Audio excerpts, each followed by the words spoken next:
Welcome to the Deep Dive, where we plunge into fascinating stories and really pull out the insights that matter. Hmm. Today, we're not just dissecting a plot, we're unwrapping a psychological thriller. It all unfolds aboard this luxury cruise liner, Right. and it makes you question everything you think you know about truth, perception, and, frankly, sanity. Indeed. And our sources for this deep dive, they're a really compelling blend. We're drawing heavily from a first-person account. Okay. It's a journalist's harrowing experience on the maiden voyage of the Aurora Borealis. Right, the ship. Yeah. This personal narrative, it's full of vivid detail, mounting paranoia, and then it's challenged and sometimes corroborated by things like online forum discussions, news reports. So external stuff, too. Exactly. Stuff surrounding a disappearance and a subsequent death. It's this fascinating tension, between what one person claims to have seen and what the world, or at least the official channels, kind of wants you to believe. Our mission for you today, then, is to move beyond just the surface plot. We want to extract the critical facts, understand the immense psychological pressures at play, and piece together this really astonishing sequence of events that fundamentally challenges our assumptions about who to trust, what you see, and ultimately what you believe. Yeah. Well, So settle in, because we're about to navigate a story where the calm waters, well, they hide some deep, dangerous currents. definitely. Okay, so our journey begins with Lo Blacklock. She's a journalist for Velocity magazine. Right. And she's right on the cusp of a major career breakthrough, this assignment, to cover the exclusive maiden voyage of the luxury cruise ship, the Aurora Borealis. Big opportunity. Huge! Yeah. But just before this glittering chance, her world is violently upended. She experiences this terrifying home invasion. Yeah, that's crucial context. She describes waking up, her cat Delilah's there, and then confronting a man in her bedroom. The details are just chilling. A hoodie, a bandana, and maybe most disturbingly, latex gloves. She actually felt these gloves, quote, said, "I know what I'm doing." They said, "I've come prepared." Wow. That's specific. He slams a door in her face, cuts her cheek, traps her in her bedroom, steals her phone, Oh my God. and leaves her feeling utterly violated. Her little flat felt ruined, soiled, and unsafe. And this opening trauma, it's more than just a chilling setup, isn't it? It's like the insidious groundwork for a psychological weapon that's going to be used against Law later. Otto. Well, it immediately forces us, and you listening, to confront a critical insight. How easily someone's genuine distress, like her anxiety, the sleep deprivation from this, Right. how easily that can be weaponized by others to just discredit their truth. This isn't just about Lo, It's a stark mirror. It reflects these societal biases we have against people perceived as maybe unstable. And you have to wonder, given that initial trauma, how difficult it must have been for Lo to even trust her own senses later on, let alone convince anyone else. Does this pre-existing vulnerability, this physical mark even, the cut on her cheek, does it make her more or less reliable in our eyes, even as we listen? It's a crucial setup, and she reflects on her reliance on medication for anxiety, which she'd apparently been taking since her mid-20s after a breakdown. Right, and that detail becomes incredibly significant later.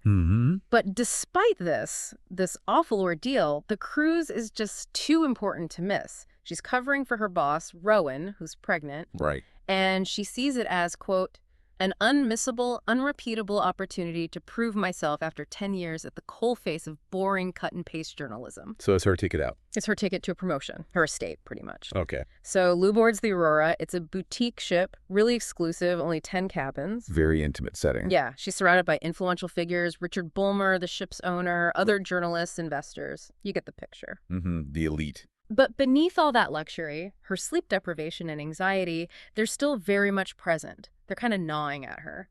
Understandable. So after a night involving quite a bit of drinking, she wakes up disoriented in her cabin, cabin 9. It's dark, she's fuzzy, and then it happens. She hears a splash and a scream from the cabin next door, cabin 10. Oh, wow. She peers over her veranda railing, and she sees this dark, oily smear on the glass barrier of the next door veranda. She says it looked a lot like blood. Right. Blood. She is convinced, absolutely convinced, someone threw a body overboard. And the critical thing here Yeah. is that earlier that evening, Lo had actually interacted with someone in cabin 10. She borrowed mascara from her next-door neighbor. Okay, so she met someone. Yes. A young, pretty woman, long dark hair, wearing apparently a ratty Pink Floyd t-shirt with holes. That specific detail, the T-shirt. Exactly. And this woman is the person Lowe is now desperately concerned about. She thinks that's who went overboard. This is really the pivotal moment then, isn't it? The point of no return for Lowe. Absolutely. Her certainty about what she saw, even though she was disoriented, Right. it immediately clashes with the extreme skepticism she's about to face. It feels like a calculated attack, really, on her perception of reality. And what does she do? We see her immediately contact ship security, a guy named Johan Nilsson. Okay. And initially he comes across as pretty calm, maybe even sympathetic. Yeah. You know, the voice of authority. He seems to be listening. But that impression, both for us and definitely for Lowe, it starts to curdle pretty quickly. Yeah, because Nielsen is far from convinced. He investigates, but the blood smear, Gone. poof, vanished. And he then immediately points to Lowe's drinking and her medication for depression. Which, as you mentioned, her boyfriend Judah later clarifies in, like, online forums or something, was actually for anxiety. Right, a key distinction maybe. But Nielsen uses it. He even dismissively says something like, half a glass of wine turns me into some hysterical drunk who can't tell reality from fantasy. Wow. That's textbook gaslighting. It really is. And Lowe, she's clinging to that borrowed mascara as the, quote, only tangible evidence that that girl had existed, that I wasn't going mad. Her proof. But then even that disappears, stolen from her cabin. Of course it does. And Nielsen just states, chillingly, no one has been reported missing. And he basically implies he's not going to wake up sleeping staff and passengers for no good reason. And this is precisely where that weaponization of her personal history becomes so potent. Yeah. Lowe is put in this impossible position. She's isolated, nobody believes her, and her key evidence is just systematically vanishing. You can feel her frustration. She reflects on how Nielsen had not believed me. It's more than just setting up an unreliable narrator trope here. It feels like a deliberate, systematic attempt to make Lowe question her own sanity, and by extension, to make us question her too. The narrative doesn't just suggest she might be unreliable. It shows us how an entire system, or at least the people in charge on that ship, can conspire to make someone appear unreliable. To dismiss their lived experience. But what's fascinating here is how the narrative begins to subtly shift. It starts giving us these little glimmers of external validation for Lowe. Right. It's not all in her head. As her isolation deepens, we start seeing these cracks in the official story. She's not entirely alone in her suspicions. The first hint comes in the spa. Lowe finds the words, "Stop digging," written on a steamy mirror in her treatment room. What does that tell us? Well, that message is crucial. It's the first real signal that Lowe isn't just imagining things. Someone else knows she's asking questions. Right. And is trying to either warn her off or maybe silence her. It instantly moves the story from just an internal psychological struggle. An external threat. Exactly. Then the plot thickens. Lowe later gets a look at photos on another passenger's camera, co-leaders. Okay. Among the shots of, other passengers like Chloe Jensen, this ex-model, she sees it. A photo of the woman in cabin 10. It confirms she exists. The photo shows her with the same fall of long dark hair out of its clip across her cheek. The proof. You'd think so. But then, of course, in a moment, that's almost too convenient. Let me guess. Cole's camera gets knocked into the hot tub, Oh. destroying the photo evidence. Conveniently. It's almost comical how perfectly everything disappears, isn't it? But, okay, as Lowe's credibility is being systematically undermined, this facade starts to crack. Right. It's at this point that these subtle but undeniable details emerge. They shift the whole paradigm of the mystery. Even her ex-boyfriend, Ben Howard, who's also on the trip. Oh, the ex is there too? Yep. He has a revelation. He tells Lowe that Archer, another passenger, had a contact on his phone named Jess. Okay. In the picture for Jess, it matches the description of a woman in cabin 10 wearing the same Pink Floyd t-shirt. The t-shirt again? Okay, that's tangible. Plus, Ben admits he actually did briefly leave his poker game that night, which contradicts his original alibi. Ah, so people are hiding things. These pieces aren't just details, they're like anchors, right? They ground Lowe's experience in some kind of shared reality. Exactly. These revelations start to shift the narrative from, is she crazy, to a much scarier question. Who is involved, and how deep does this whole conspiracy go? Right. The unreliable narrator thing is being systematically dismantled. Yeah. It forces us, the audience, to kind of reevaluate our own initial judgments, maybe our biases. And then, the big one, a truly shocking reveal. Lowe is captured. She's locked in a hidden cabin somewhere on the ship. Oh, wow. And her captor, it's the woman in cabin 10, the one she'd been desperately searching for. She's alive. She reveals herself to be someone named Carrie, and then Carrie does the striking transformation right in front of Lo. She wipes away her penciled eyebrows, Okay. revealing a smooth, skull-like forehead, takes off her wig, and suddenly she's instantly, unbearably recognizable. That's who? As Anne Bulmer, Richard Bulmer's wife. Or rather, she's been impersonating Anne Bulmer. Groner's wife. That's the woman from Cabin 10. That moment, the reveal of Carrie as Anne Bulmer, it's like the ultimate narrative sucker punch. How does that kind of misjection playing on our ideas about appearance and identity? Right. How does that work psychologically, both for the characters and for us? Oh, it's masterful.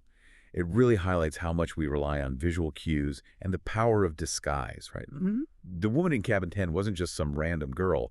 She was an integral part of this highly elaborate deception. And the juxtaposition, Carrie, young and vibrant, seemingly, Yeah. contrasted with the image they'd built of Anne Bulmer, gaunt, gray, prematurely aged, wearing headscarves, having no eyebrows at all because of some supposed illness. It's a chilling detail. But it wasn't just a plot twist. No, it's a deliberate manipulation of identity. It fooled Lo, and it probably fooled you listening for a good while, too. This kind of deception, it preys on the stereotypes we might hold about age, illness, even social status. So the stakes just escalate dramatically then. Carrie, the woman Lo thought she saw thrown overboard, turns out to be Richard Bulmer's mistress. And she's the one orchestrating this whole complex charade. Well, partly. Carrie confesses that the real Anne Bulmer died, apparently from an accidental blow to the head by Richard. Okay, so Richard killed his wife. Accidentally, supposedly. That's the story Carrie tells. He then persuaded Carrie to impersonate Anne, dispose of the body which was in that suitcase from Cabin 10, Oh, the suitcase. and continued this plan to secure his inheritance, Yeah. because Anne was the heir to a billion-pound dynasty. Okay, so motive, money. But here's the really dark secret, the detail that just makes your blood run cold. What is it? Carrie reveals this horrifying fact. When she threw Anne's body overboard in the suitcase, the catch burst open and I saw her face in the water. Oh, God. Oh, no. And she admits with this chilling uncertainty, I don't know if Anne was actually alive when she went over. She recalls her eyelids fluttered. The blood was cold. She didn't know she was alive. Yeah. That horrifying, I don't know, it doesn't just add moral ambiguity, does it? Yeah. It just rips a hole in the narrative. Yeah. It leaves us with this chilling question about the true depths of desperation, complicity. How does that revelation shift our understanding of Carrie? It's a profound shift, I think.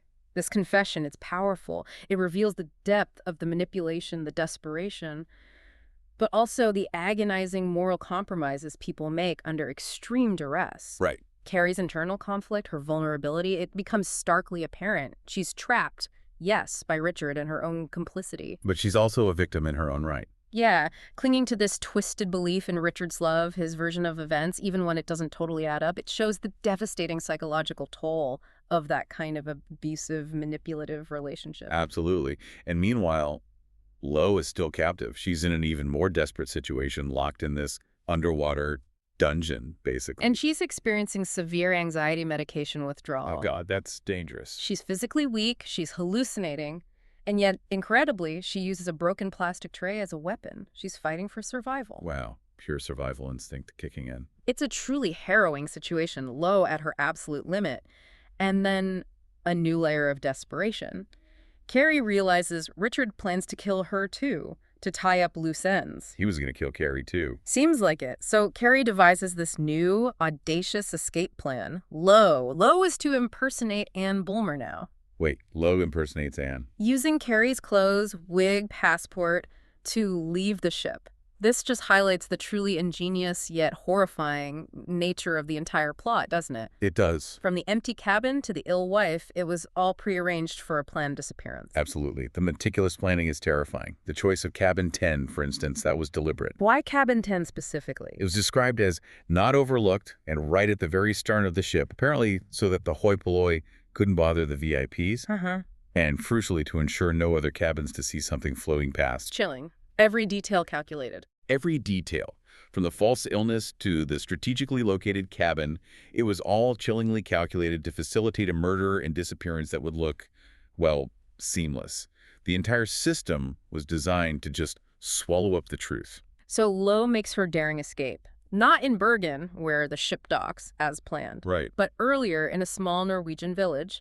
Dressed as Anne Bulmer, she jumps into the icy fjord, swims for her life. Into the shore. That's incredibly risky. Totally desperate. Soon after, news breaks. Lord Richard Bulmer has been found dead. Gunshot wound to the temple, confirmed as not self-inflicted. Not self-inflicted. So, murdered. Murdered. And his body is recovered with clothing belonging to missing British journalist Laura Blacklock. What? Lowe's clothes near his body? Yeah. Which, of course, immediately casts suspicion on Lowe, who is still missing at this point. Okay, so now she looks at the prime suspect. Exactly. But then, adding another dizzying layer of complexity, news footage surfaces. It shows a dazzlingly beautiful woman who strongly resembles a younger, much more vibrant Anne Bulmer. A different Anne. Apparently, Mm-hmm. she's seen applauding Richard at some past event, but her expression, it's described as sad and trapped. What are we supposed to make of this extra piece of evidence? It's like a ghost from the past. Well, the discovery of Richard Bulmer's body and that initial misleading connection to Lowe, it creates an entirely new puzzle, doesn't it, for the authorities, for us. The not self-inflicted finding instantly unravels any easy explanation. It leaves the official narrative wide open to more twists. And that image. And that lingering image of this other Anne Bulmer, not the ill woman Carrie impersonated, but this vibrant yet sad and trapped figure, it just deepens the mystery immeasurably. Right. It forces you to ask, how many layers of deception were there, really? Who was the real victim in this whole elaborate scheme? And what other secrets are still hidden beneath the surface of these seemingly perfect, privileged lives? So many questions. Lowe is eventually found, though, alive and well. She's cleared by the Norwegian police as a suspect. Okay, good. Cleared. But the experience, as you can imagine, has profoundly changed her. She finds out that Carrie, the young woman, manipulated into this whole terrifying plot. She's also died. Carrie died too. How? The details aren't fully clear in Lowe's account, but she's gone. Her boyfriend, Judah, actually expresses relief, saying something harsh like he'd have left her for the fishes. Oh. But Lowe fiercely defends Carrie. She recognizes she was a victim too, trapped by Richard's control and her own fear. That shows real empathy from Lowe after everything. It does, and what stands out most to me is Lowe's reevaluation of her life. She realizes her whole career ambition was misguided. She rejects the luxury resorts and puff pieces of her old job. She wants to, quote, write about the things people don't want you to know. Finding her purpose through trauma. Exactly. She decides to go freelance, travel with Judah, pursue something completely different, something far more authentic. That reevaluation, that's a significant character arc. It really shows how extreme adversity can lead to profound self-discovery. Her newfound clarity about her purpose and her empathy for Carrie, even after Carrie held her captive. It highlights the immense human cost of all that deception. And the story ultimately asks us, I think, to consider that fine line between victim and perpetrator, especially when fear, manipulation, and gaslighting are so central. It's a powerful statement on finding your voice, isn't it? Even after you've been systematically silenced and discredited. Definitely. So what have we truly learned from this extraordinary deep dive? I mean, it's a story that twists and turns constantly. It makes us question perception, reliability, and the, frankly, extreme lengths people will go to for greed, for love, or just to protect a meticulously constructed lie. Yeah. From the moment Lou Blacklock saw that initial blood smear, she wasn't just battling a crime, she was battling a carefully constructed reality.